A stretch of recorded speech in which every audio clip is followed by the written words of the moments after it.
अस्सलाम वालेकुम everyone, welcome back to my channel in maths graph. Previous video में हमने एक्सरसाइज नंबर 4.6 का क्वेश्चन नंबर 1 के ऑल पार्ट्स कंप्लीट कर लिए थे। आज की वीडियो में हम क्वेश्चन नंबर 2, 3 और 4 करेंगे।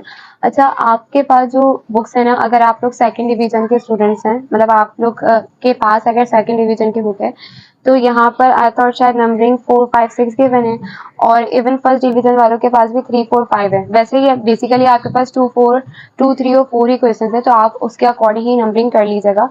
दोनों डिवीजन में ये तीनों क्वेश्चन बिल्कुल सेम है। क्वेश्चन में कहा जा रहा है find the value of m if p of y is this and q of y is this, leaves the same remainder when divided by y minus 3। आपसे कहा जा रहा है कि अगर आप इन दोनों इक्वेशंस को इस लीनियर इक्वेशन y माइनस 3 से डिवाइड करवा रहे हैं तो कंडीशन ये गिवन है कि दोनों का क्या आ रहा है, रिमाइंडर सेम आ रहा है। सही, सेम रिमाइंडर आ रहा है तो आपको ये बताना है कि m की वैल्यू क्या होगा। सॉल्व करते हैं, पहले समझ लेते हैं। देखिए कहा ये जा रहा है कि पहली चीज ये निकालना तो m की वैल्यू। सही, उसके बाद ये कहा जा रहा है कि जब आप इन दोनों इक्वेशन को y माइनस 3 से डिवाइड करवा रहे हैं ना, तो दोनों इक्वेशन का जो रिमाइंडर आ रहा है वो क्या आ रहा है, सेम आ रहा है। इस क्वेश्चन को करेंगे हम बिल्कुल वैसे थे जैसे हमने प्रीवियस क्वेश्चन करना है कि आप पहले लीनियर इक्वेशन में से जो भी x या y उसकी वैल्यू निकालते हैं और अपनी इक्वेशंस में पुट कर लेते हैं। यहाँ तक पहले जो हमने प्रीवियस काम किया वही करते हैं, फिर उसके बाद जो है हम कंडीशंस देखेंगे। सबसे पहले आप क्या लिखोगे, बाय रिमाइंडर थ्योरम।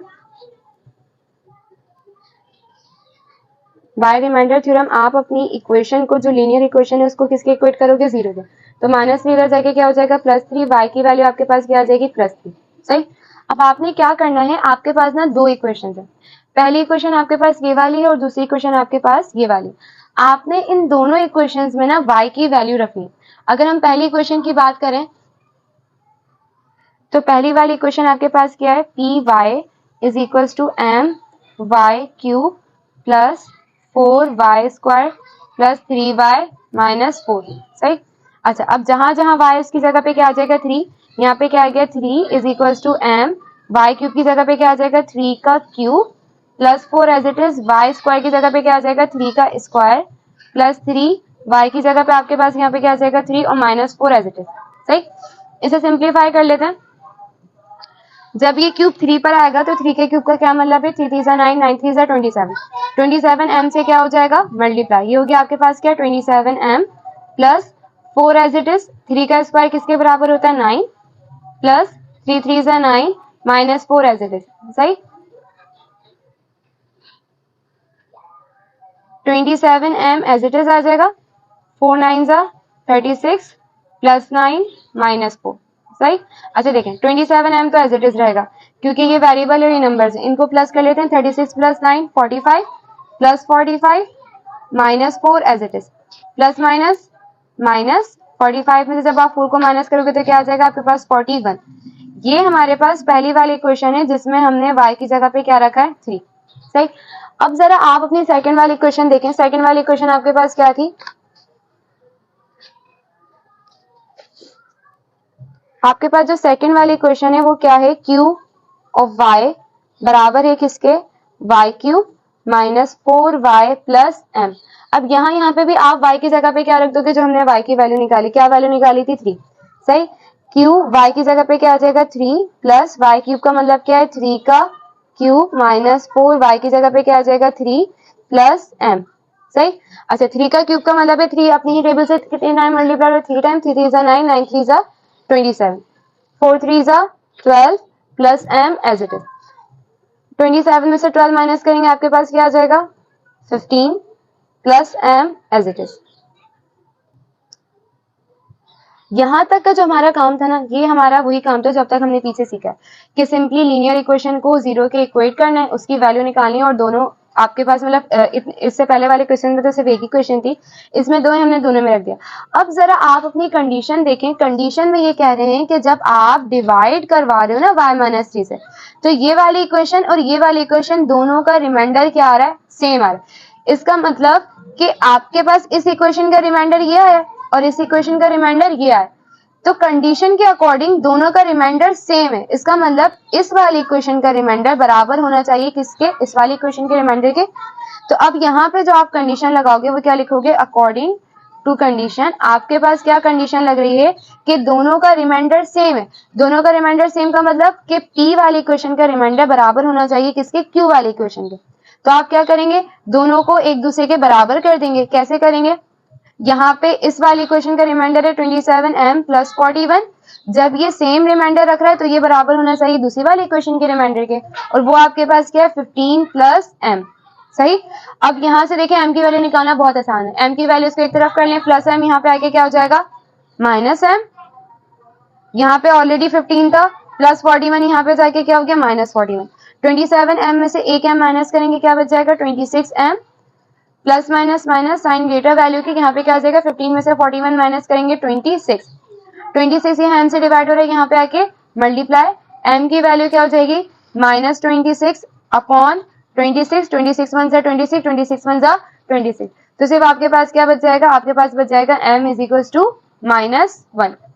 अब हम यहाँ पे लिख देंगे 4m is equal to -1, it leaves the same reminder.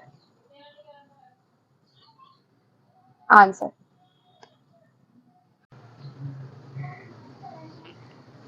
Question number 3 solve करते हैं। क्वेश्चन नंबर 3 में देखें आपसे क्या कहा जा रहा है, if the polynomial 4x cube minus 7x square plus 6x minus 3 के इज एग्जैक्टली डिविजिबल। अच्छा, अब यहाँ पे ना वर्ड यूज हो रहा है एग्जैक्टली डिविजिबल का। एग्जैक्टली डिविजिबल का मतलब क्या है कि कंप्लीटली डिवाइड हो रहा है। सही है, किससे कंप्लीटली डिवाइड हो रहा है, by x plus 2, find the value of k। अब आपको किसकी वैल्यू निकालनी है, अब आपको वैल्यू निकालनी है k की। तो सॉल्व बिल्कुल वैसे डिस करेंगे जैसे हमने पहले किया था। सबसे पहले आप क्या कहोगे, अकॉर्डिंग या by remainder theorem, according to remainder theorem. अच्छा, यहाँ पे बाय ही लिख लीजिए, बाय रिमाइंडर थ्योरम। आप क्या करोगे, x प्लस 2 को इक्वेट करोगे 0 से, प्लस 2 यहाँ पे जाके क्या हो जाएगा आपके पास, x की वैल्यू क्या आ जाएगी -2। सही। अब आपने क्या करना है, आपको एक पॉलिनोमियल इक्वेशन गिवन है। क्या पॉलिनोमियल इक्वेशन गिवन है, p ऑफ x बराबर है किसके, 4x cube minus 7x square plus 6x minus 3k। सही, ये आपको पॉलिनोमियल इक्वेशन गिवन है। अब आपने क्या करना है, जहां जहां पे आपके पास x है ना, उसी जगह पे आप क्या रख दोगे, x की वैल्यू क्या है, x की वैल्यू -2। तो यहाँ पे क्या हो जाएगा -2 इज इक्वल टू 4, x की जगह पे क्या आ जाएगा -2 का cube minus 7 as it is, x square का मतलब है यहाँ पे क्या आ जाएगा -2 का स्क्वायर प्लस 6, x की जगह पे क्या आ जाएगा -2 और -3 के एज इट इज। सही, लेकिन 4 तो यहाँ पे एज इट इज आ गया। जब ये क्यूब आप -2 पे अप्लाई करोगे तो 2 का क्यूब आपको पता है क्या होता है 8, क्योंकि पावर ऑड नंबर है तो माइनस माइनस ही रहेगा। सही, -7 एज इट इज, 2 पे स्क्वायर है, 2 का स्क्वायर का मतलब 4। अच्छा, अब पावर इवन नंबर है तो माइनस किस पे चेंज हो जाएगा, प्लस में।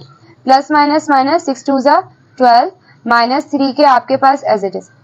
इसे सिंप्लीफाई कर लेते, प्लस माइनस माइनस 8 4 जा 32, माइनस प्लस माइनस 7 4 जा 28, -12 -3 के एज इट इज। सही, इधर देखिए minus minus plus, sign greater value के 32 प्लस 28 करेंगे क्या आ जाएगा 60, -12 और -3 के as it is. Minus minus plus 60 plus 12 करेंगे क्या आएगा -72 -3 के। ये आपके पास वैल्यू आ गई जब आपने इस पॉलिनोमियल इक्वेशन में आपने क्या रखा था, p की वैल्यू रखी थी -2। सही। अच्छा, अब आपने ना वापस देखनी है कि आपकी कंडीशन क्या है। अब अगर मैं अपनी कंडीशन की बात करूं, क्योंकि आपने यहाँ से ना k की वैल्यू निकाली, तो अब आप यहाँ पे भी कंडीशन लगाएंगे। अब कंडीशन क्या है कि आपके पास जो इक्वेशन है ना वो कंप्लीटली एग्जैक्टली डिवाइड हो रही थी। एग्जैक्टली डिवाइड होने का मतलब है कि अगर फॉर एग्जांपल मैं यहाँ पे डिवाइड भी करूँ ना, अगर मैं डिवाइड कर रही हूँ 25 को 5 से, तो यहाँ पे क्या हो जाएगा 5 5 जा 25। ये इससे कंप्लीटली डिवाइड हो रहा था तो आंसर क्या आ रहा है, 0 आ रहा है, मतलब रिमाइंडर जो बच रहा है वो क्या है, 0।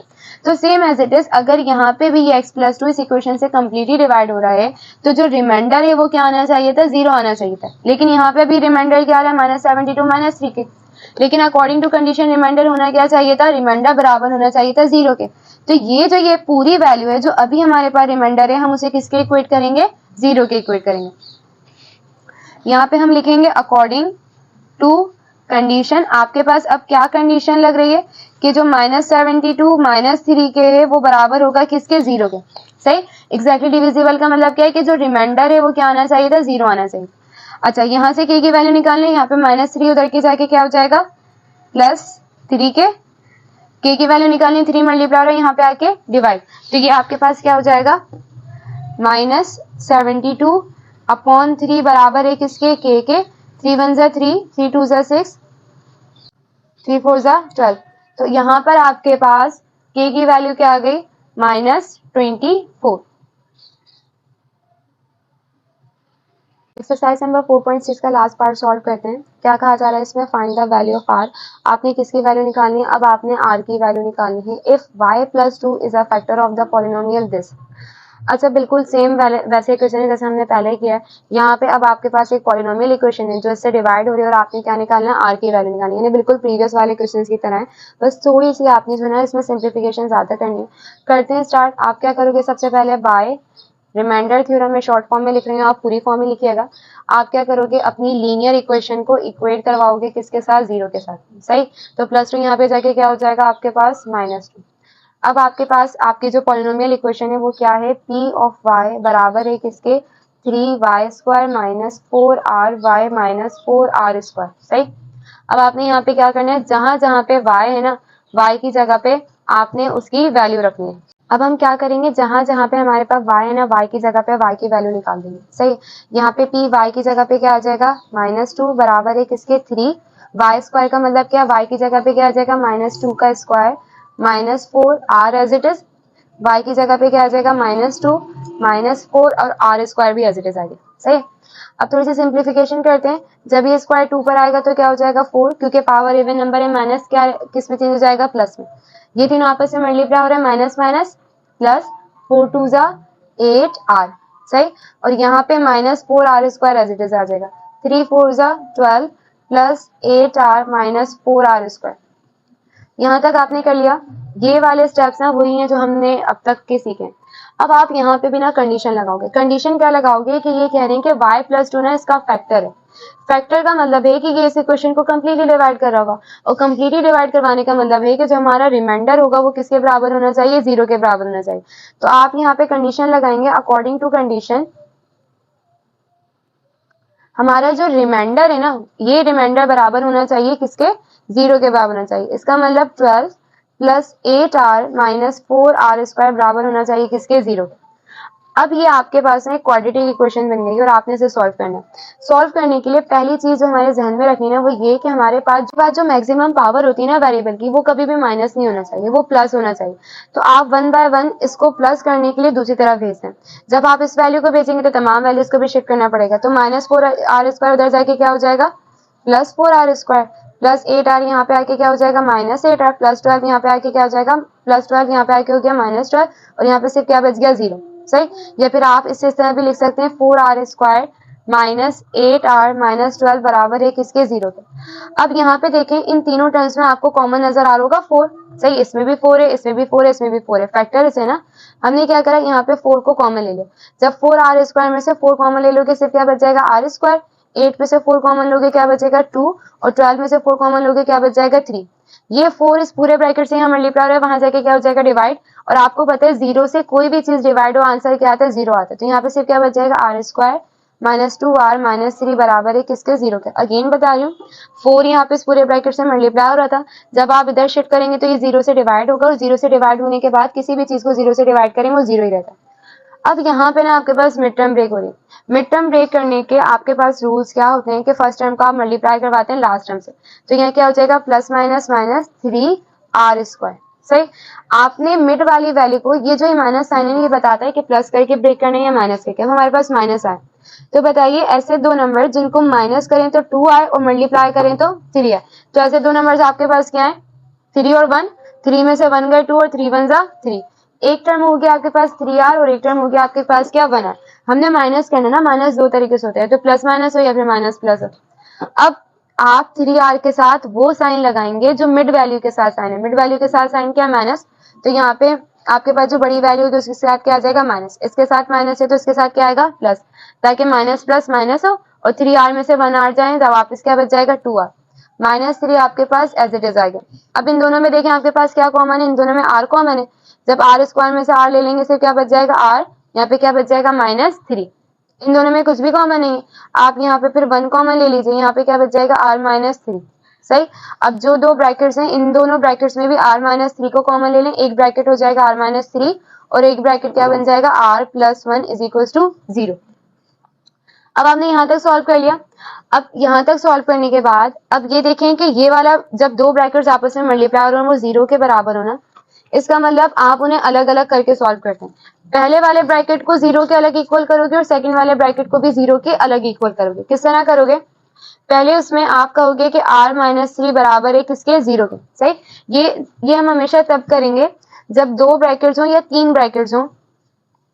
जब आपके पास दो ब्रैकेट्स हो वो 0 के बराबर हो, इट मींस फर्स्ट ब्रैकेट भी 0 के बराबर है और सेकंड ब्रैकेट भी किसके बराबर है? r प्लस 1 भी बराबर होगा किसके? 0।